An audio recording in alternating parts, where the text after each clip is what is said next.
Savolim bor edi. Hop. Agar bitta ayol bitta erkakga nikohda bo'lsa va ayol boshqa erkak bilan zino qilib qo'ysa, nikoh buziladimi, buzilmaydimi?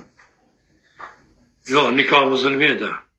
Nikoh buzilmaydi-yu, eriga xiyonat qilganligi uchun zoniya bo'ladi.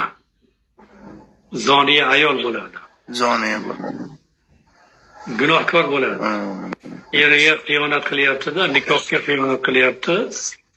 Gunohkor bo'ladi, farzandini masalan zino shunaqangi narsaki, zinoni badali o'zidan qaytadi. Masalan, erkak kishi bitta ayol bilan zino qiladigan bo'lsa, uni badalini yo qizi to'laydi, yo kelini, yo nabirasi to'laydi, yo xotini to'laydi.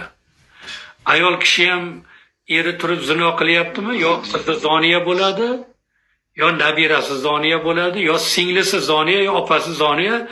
O'sha birovni to'shagiga yotib bergan ayolda avlodi boshqasini to'shagiga yotib berishlik bilan uziladi. Buni kaforati yo'q. Masalan, namozni qazosi bor, ro'zani qazosi bor.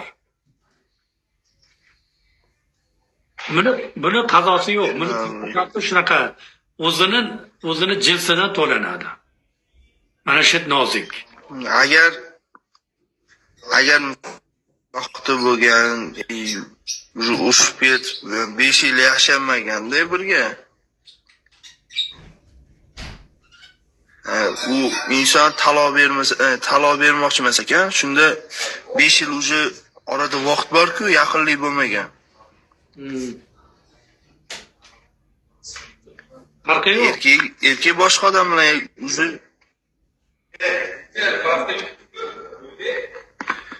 erkakni boshqa ayoli bor o'zi. Boshqa ayol. Endi farqi yo'q-da, uka. Bitta ehtiyot bo'lish kerakki, eridan talag'ini olib, eri qaramayotgan bo'lsa, meni talag'imni bering. Menga qaramayapsiz, meni haqqimni bermayapsiz. Menga javobimni bering deb javobini olib, iddani o'tirib boshqa eriga tekkan afzal. Uni 5 yil, 6 yil qaramagani, agar u eri boshqa ayol bilan zino qilib yurgan bo'lsa, demak badalini xotini to'labdi.